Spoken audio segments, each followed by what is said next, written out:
Hi, everyone. Welcome back. Today's episode of the Lighthouse Session. I'm really excited because I have Emanuel Rose with me. And Emanuel and I, we go back a few months, but I think brain wise, we've known each other forever. So, Emanuel, why don't you tell my listeners a little bit about who you are and what you do?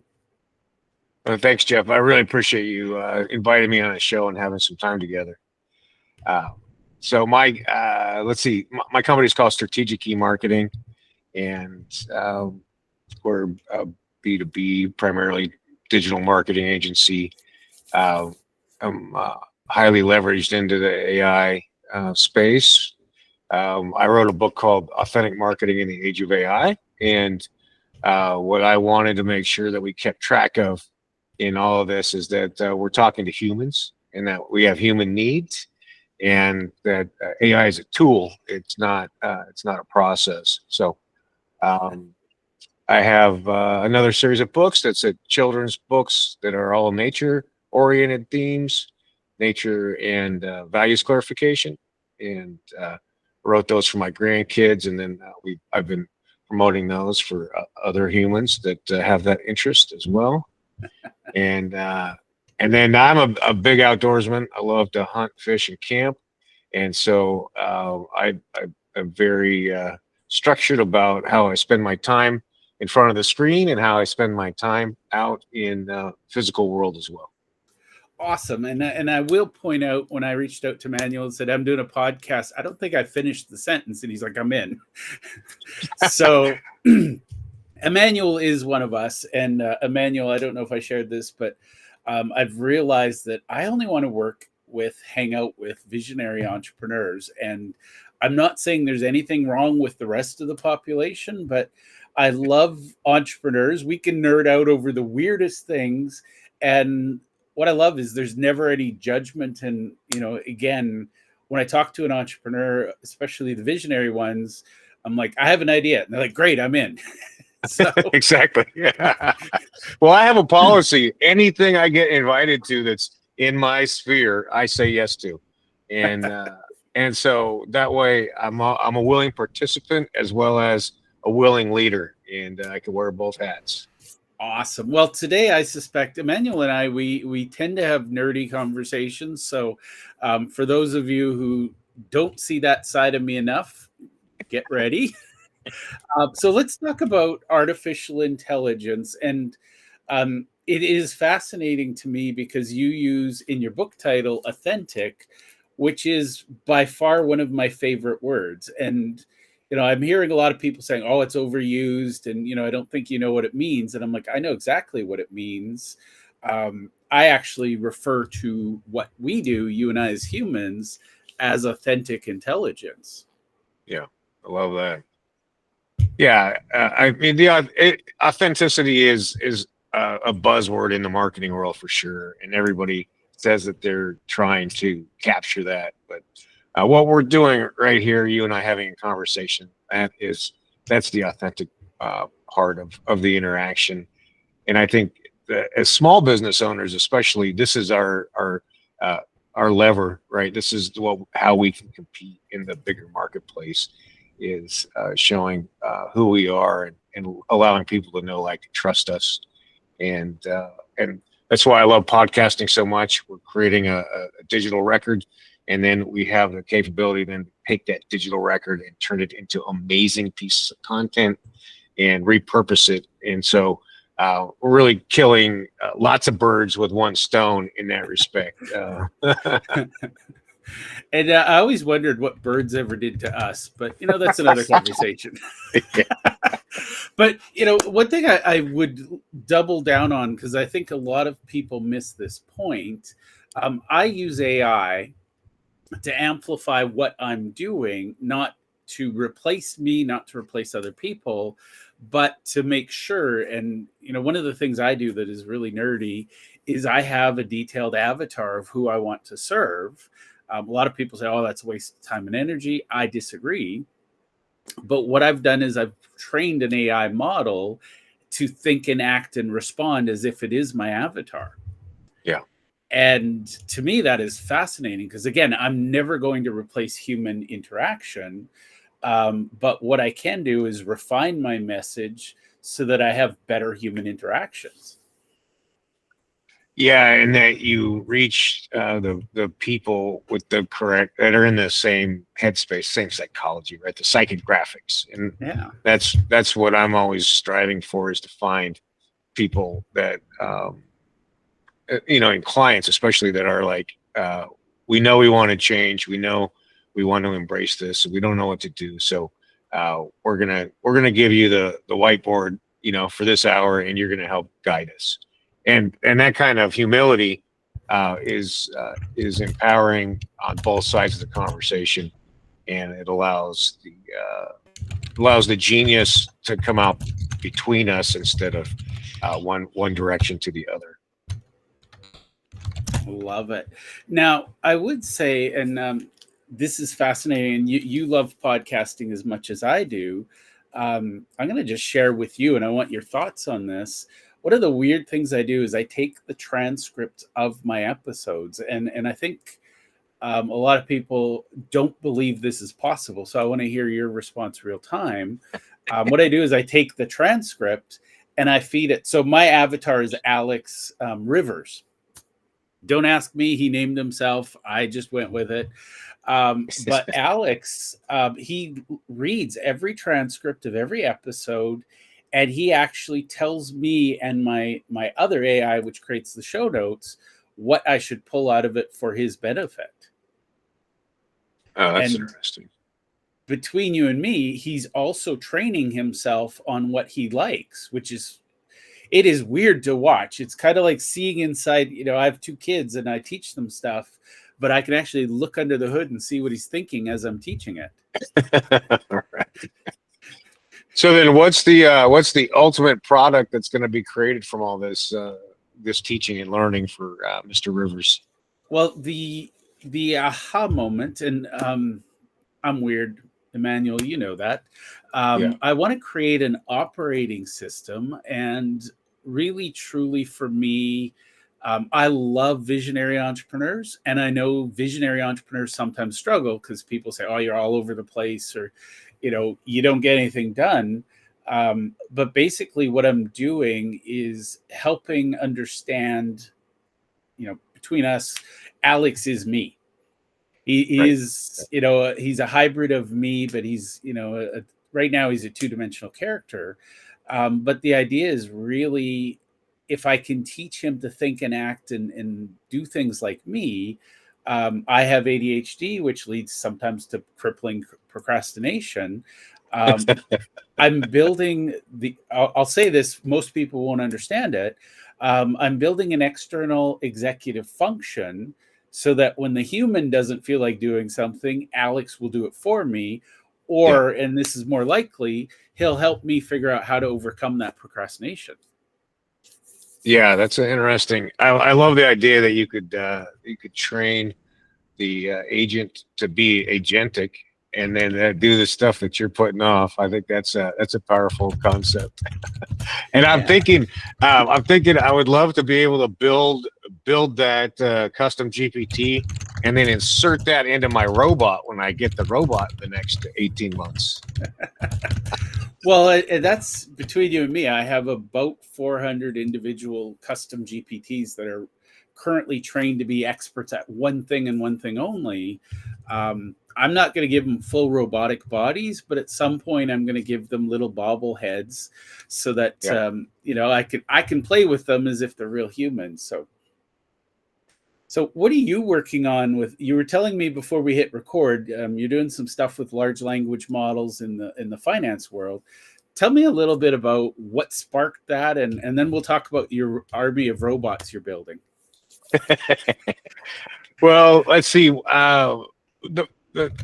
The whole thing is that we want to capture this lightning in the bottle, so that each individual business can leverage these tools to their benefit. We have highly regulated industries in the Western world, and so that means that you've got to have security around the LLMs, in that we know that SSL and encryption is not enough. That still leaves out some major security issues. So we're working on air gapped or on premises LLMs for fintech and banking and those sorts of businesses, so that they can leverage the administrative value and create custom GPTs and cut down on the paperwork and humans clicking around, but still be within the protocols of their security measures. I love that, and I think you and I could have that a whole conversation just on that. I'm going to ask just a really weird question, because this is where my brain goes. When you're putting LLMs in air-gapped spaces, what kind of allowances or requirements are you having around cooling?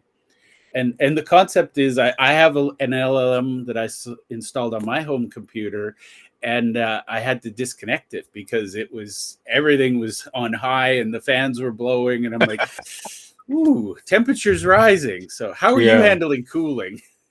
Well, typically in an organization where you're spending $3,000 to $10,000 a month for an LLM, they've got a server room, and so it's a space that's built to handle that kind of work. Not under your desk in your house, Jeff. Oh, come on! Everybody should have a private LLM at home.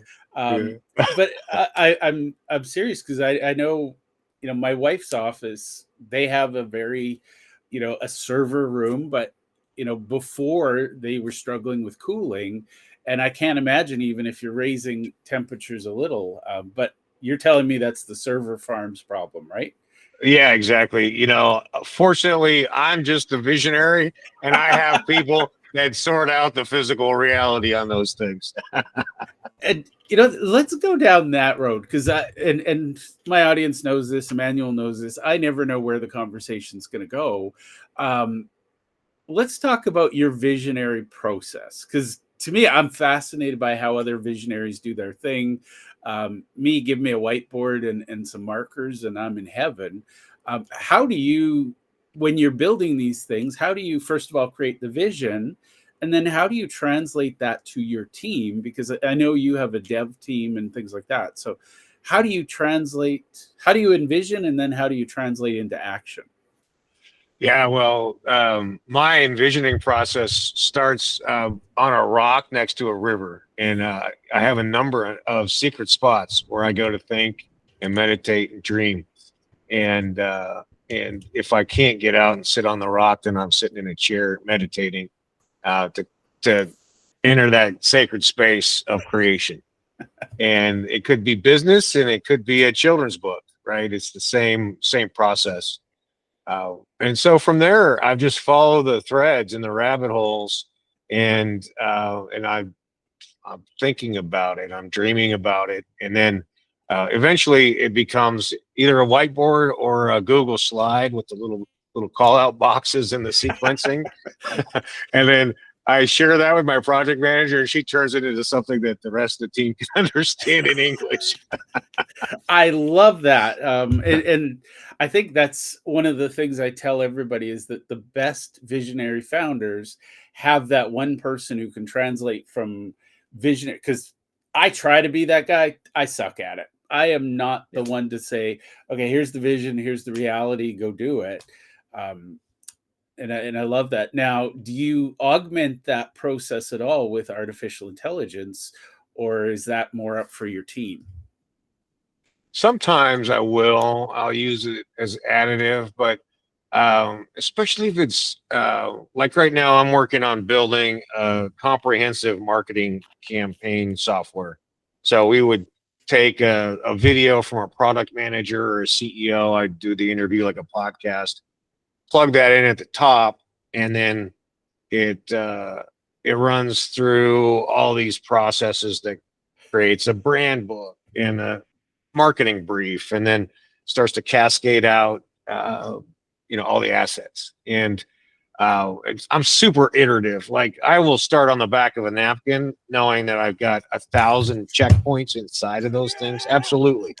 You capture it, right? Whatever it is, you got to capture it first. I literally have a stack of napkins for that reason. Wow, we got to get you a padfolio of napkins. You've taken this to an extreme, Jeff. I have notebooks and things everywhere. So, Yeah, but I figured the best ideas are captured on napkins. So my there you tools. go. I like it. So I'm super committed to iteration, and no matter how general it starts, then we just keep refining phases and stages. And um, I'm not. Let's see. How do I use? I use AI really tactically because I still feel like I'm bringing the overarching strategy and the black box of my brain, and I think that's the differentiator between humans and computer, right? Is that I'm taking in 1,000 data points of human psychology and the time that we're in the season and the culture and who the people are and the vapor and the ether Yeah. and making that alchemical transition. So until the computer can do that, then I'm going to use it tactically and I'm going to keep being the strategist. Okay, I am going to convert you, my brother. And again, I'm not telling you you're doing anything different, but the aha moment for me was that I can handle, the 1,000 points. I'm going to be more. I think for me, it's about 100 different things in my head. What I've found is if I seed the right things, and this won't surprise you, I have a brainstorming custom GPT. Sure. And it can bring in, I'm going to say, roughly 1 million different data points. Mm-hmm. And this is just random and weird things, but I'll say, in this scenario, especially when it comes to customer service, I always ask, what would Jesus do? Right. It's like, why not, right? But the aha moment, and I'll just share, I take pictures of my napkins or envelopes or any other scrap of paper that dares to enter my space. I'll make my notes, I'll snap it, I'll upload it, and then I'll say, what are the missing blind spots that I don't see? And again, we'll talk offline. I'll convert you, but it can help me see the blind spots that I didn't necessarily think about. But the other thing I do, which is just, I think a lot of us visionaries have our weird little foibles. I build frameworks and models. So in my world, I have a Pareto model that everything has to pass through 3 filters. So if I do that, I'm going to be honest, I forget half of the frameworks I have because I have Right. about 400, give or take. Yep. And believe it or not, I have an AI model. I say, which framework was I thinking of?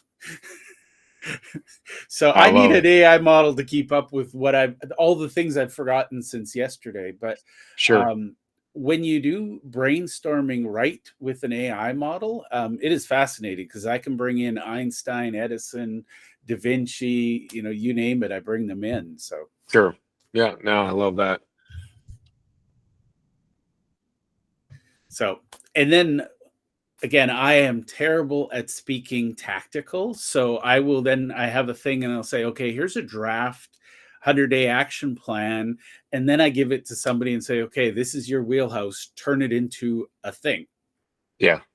Yeah, that's what I love, and that's what I love with Tracy, my project manager, is that she then breaks it into all little pieces, and it goes out in Asana to all the various AI tools and humans, and at the end we have something beautiful. So that's the power. I love it. So I'm going to use AI terms, but basically Tracy is your interface between your agents to make things happen. So hi, Tracy. Everybody needs a Tracy. Is that fair? Oh, for sure. Yeah, and that will be one of the interesting pieces of software that comes out when the project management can be done by AI in a super clean way. You assign, like you're talking about, you assign your models and your agents that are on software, and then you have the humans in the loop that are managing outputs and deliverables. So I'm excited about that. That's not that far away either. No. Well, for what it's worth, I'm all in on the Google ecosystem. I figured I may as well be good at one and great at one, in fact. And I accidentally built my own project management system. And I built it because I was trying to mimic the agent model without doing all the coding. Right. And it turns out I actually got pretty close to a working model. It's clunky as hell, it's ugly as hell, and it requires somebody in the middle who knows how to use all of the Google tools. But let's talk about the future and agents, because I'm going to be honest, I'm still hearing people debating, do we use AI or not? And then the next conversation is, what's your prompting like? And I'm like, are we still there? Yeah. So I Well, see the future. Tell me what you see, and we'll go there. I think that where we're at, Jeff, is that we're in the classic marketing curve at this point, right? There's you and me on the left side, and we're just starting to hit into mass market, right? Yeah.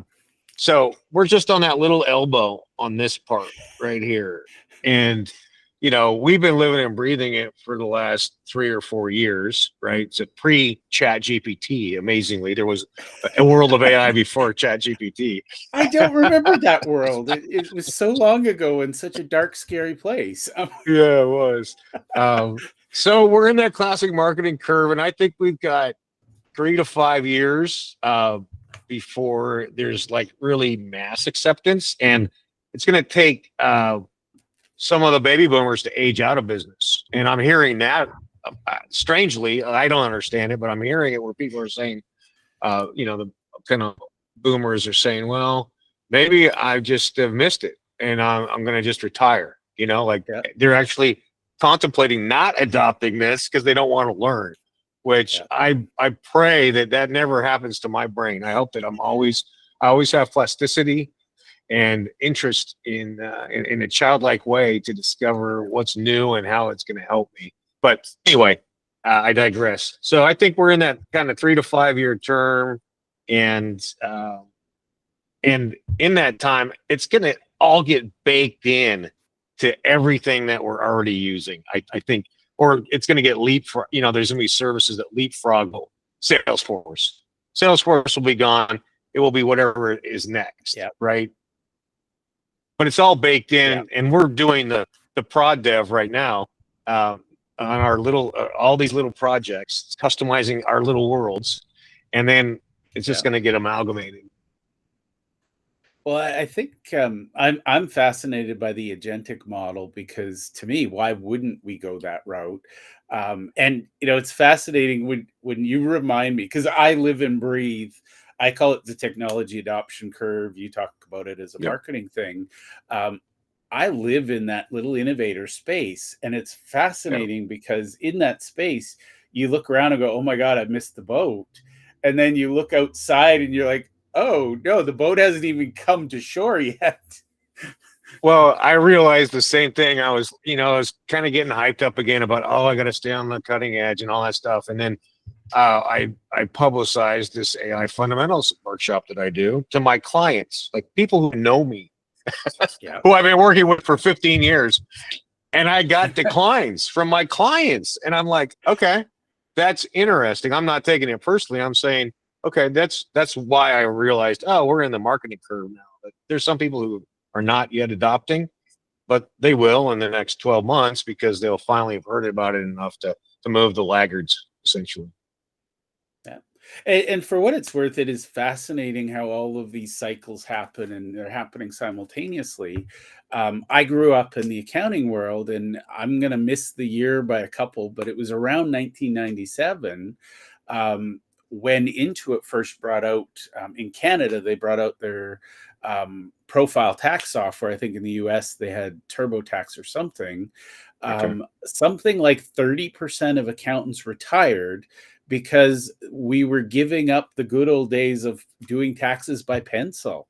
And I was like, Amazing. Thank God, that's finally a profession to be part of, right? Yeah, right. And then that creates opportunity and all kinds of innovation. So it's beautiful.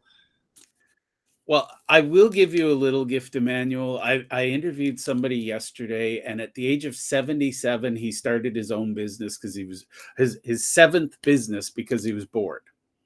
Nice. That's what I love. Yes. Yeah. So for what it's worth, I think there are those of us who are always in, I'm going to say stuck in the curve. I don't mean it in a mean way, but we're always in that innovator curve. I don't think we could become laggers if we tried. Like, I can't even imagine Yeah. crossing that, the early and Well, we're actually archetypally, we're what are considered the elders of culture. There's a man named Michael Mead who's a Jungian psychologist and a storyteller and a mythologist, and his premise is the old story of everybody becomes old, but not everybody becomes an elder, because an elder has to have childlike interest, and they have to have acceptance of the past and their own history and have learned from it. And so that's the combination that I see in what we're doing as innovators. We're having that the questions and how are we going to apply this, and let's get excited about it like we're 10 years old, as well as understanding what it was like when we gave up the pen and paper or the fax machine in order to get here. Right? Hate coming in on Monday and there's this spool of paper spread around the office because somebody faxed you a big document over the weekend. Yeah. And then when they were fax spamming, and you would get all these things that you didn't want on your fax machine, and it was expensive paper. And toner, don't get me started on toner. So yeah, it's fascinating to look back. I mean, in my lifetime, the world before email. All right, so yeah, we did a lot of agents. Yep. Oh, sorry. Oh, no, so I was just saying we did a lot of stuff on the phone. That's what we did, and in person. Yeah, and that's the funny thing. People nowadays seem to be afraid of the phone, seem to be afraid of the face-to-face, and it's like, I don't want to live in a world where we give up face-to-face conversations, even if it is video conferencing.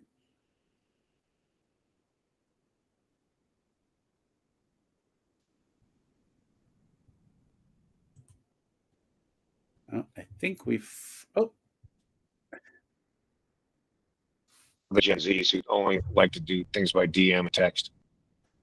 Yeah, and that's I get a lot of texts via WhatsApp, and I'm like, I don't know how you found me here, but please lose me because I do not want to be on WhatsApp all day. Again, nothing wrong with it if that's where you like to communicate, but I got enough channels where I'm available to pretty much to my people as they need to. Now, let's talk about the transformation, because inevitably, and I'm reminded of a quote from one of the Jurassic Park World movies. Dr. Ian Malcolm says, "We're so busy worrying about whether we can do something, we don't stop and ask, should we?" What do you see? I want to talk about a world where we've crossed that curve, and AI is part of the air we breathe every day. A lot of people see doom and gloom there. I see exciting times. If we fast forward 5 years, what are humans doing in your world if we've got, you mentioned before we started recording, 99% complete coding coming out of AI first draft? Well, Jeff, this is where I get a little squishy, but I'm hoping that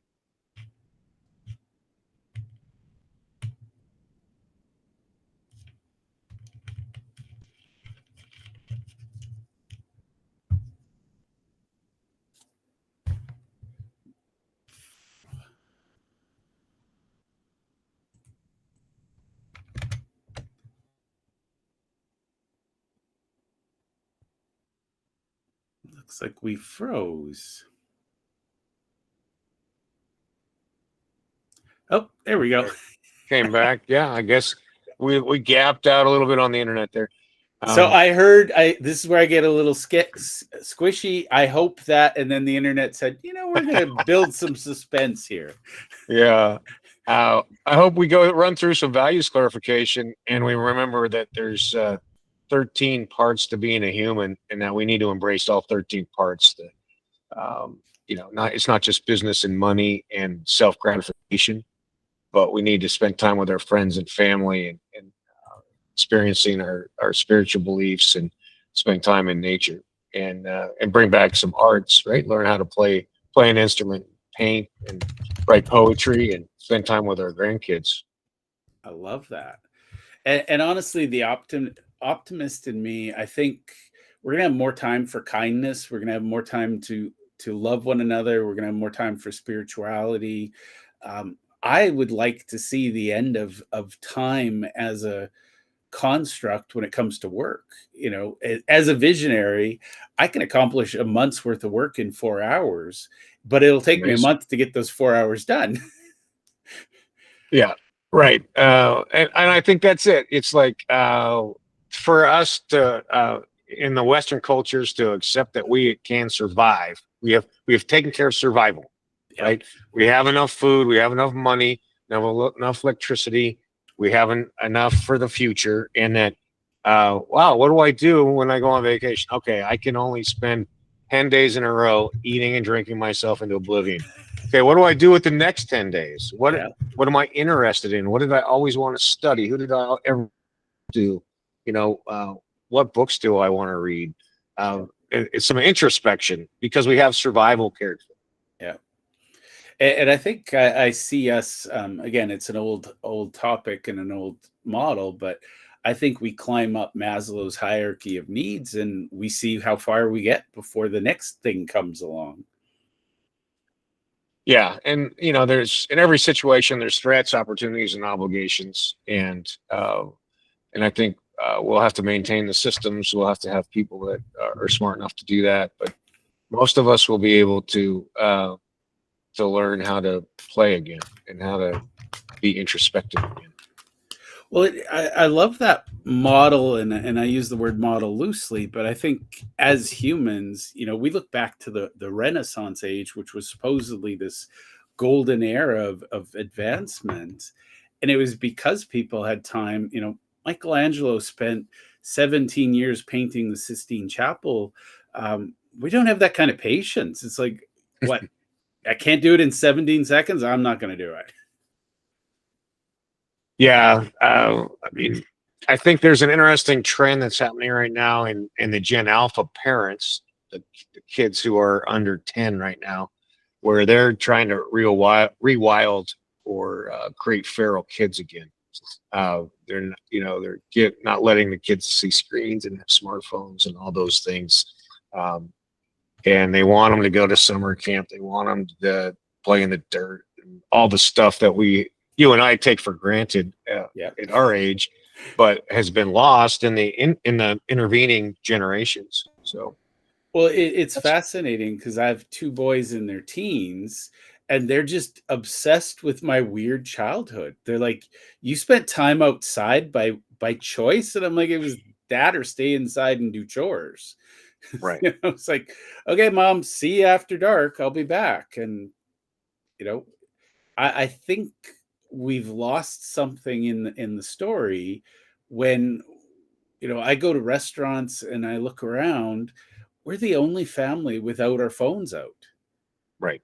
and it's like it's sad that literally everybody's scrolling through their kids' childhood. Yeah, there's a big disconnect there, and that's why I wrote those children's books, and I wanted to have impact in my grandkids' life in terms of easing them into being interested in birds and animals and being Yeah. outside and and being introspective. And I wrote a children's book about meditation that was based about the grouse and the secret of the grouse. Right? Oh, They sit nice. still, Yeah. and that's their fundamental defense is stillness. Uh, but we have to remember and look back and say the last 2,000 years of human consciousness. What have we left out that maybe we want to bring back in? Because we're not any happier Yep. to live in this life, right? Well, it's funny. I was having this conversation with somebody else, and they said, "Oh, the world needs more psychologists, psychiatrists, clinical care." And I said, "No offense, but we've got more of them than we've ever had in the history of humanity, and they don't seem to be solving the problem." Right. And I Yeah. think that's what's missing. Again, I'm going to sound really, old school here, but we're missing that sense of community. It's everybody's all about me, me, me, and it's like, what about us? Yep.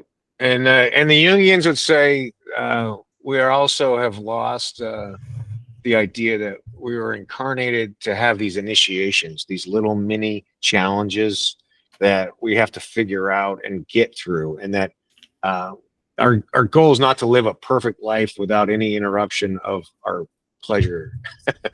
It is to be creative and embrace our humanity that is unique in order to contribute to the community, like you're talking about. Yeah.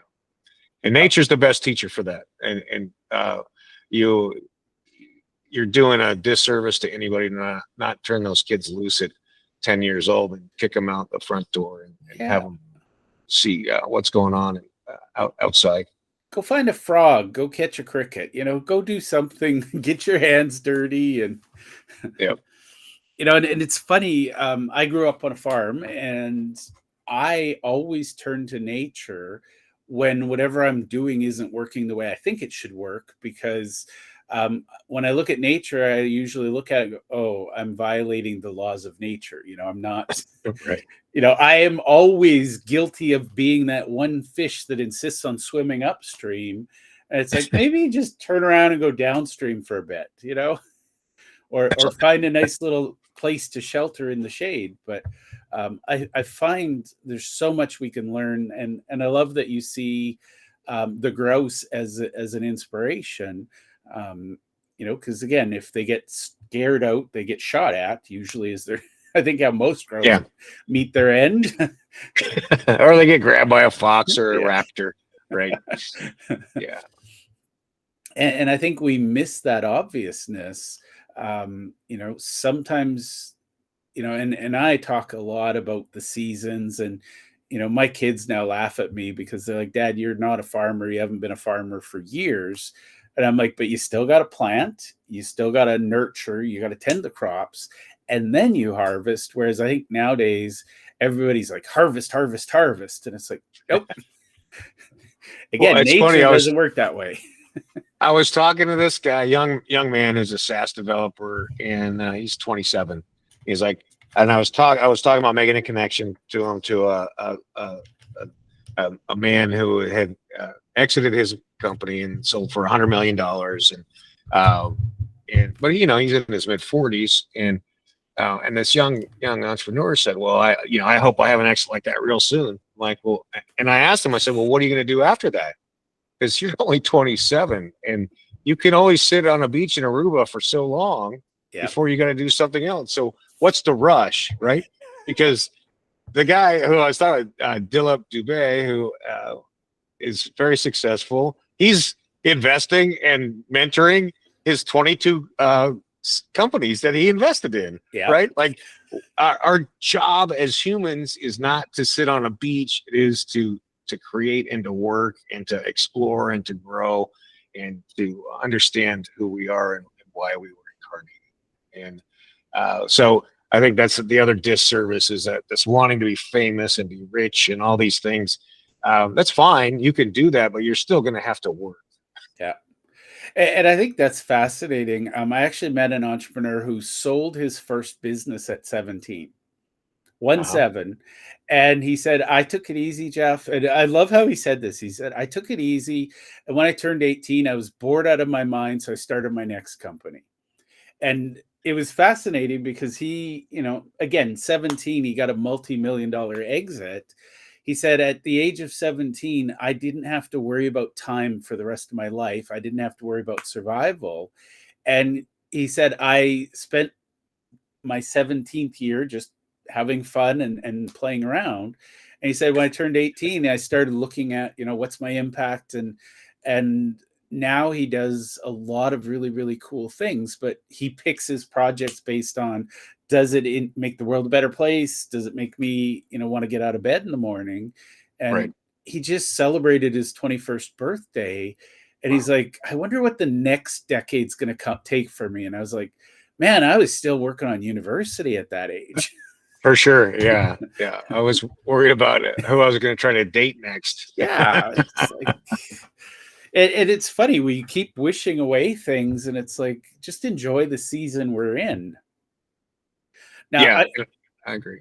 I have a question the universe is insisting that I ask. So you've got grandchildren. Now, let's hope they've got your DNA. So I'm guessing there's at least one visionary entrepreneur in the batch. Um, One of them comes and says, "Grandpa, what business advice would you give me? What's something I should know to get started? What advice would you give your grandkids?" Mm. I would look at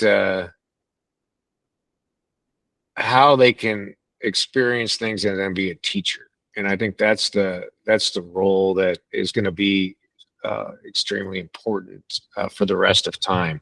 Yeah, is learning about things and bringing other people along with you. That's the biggest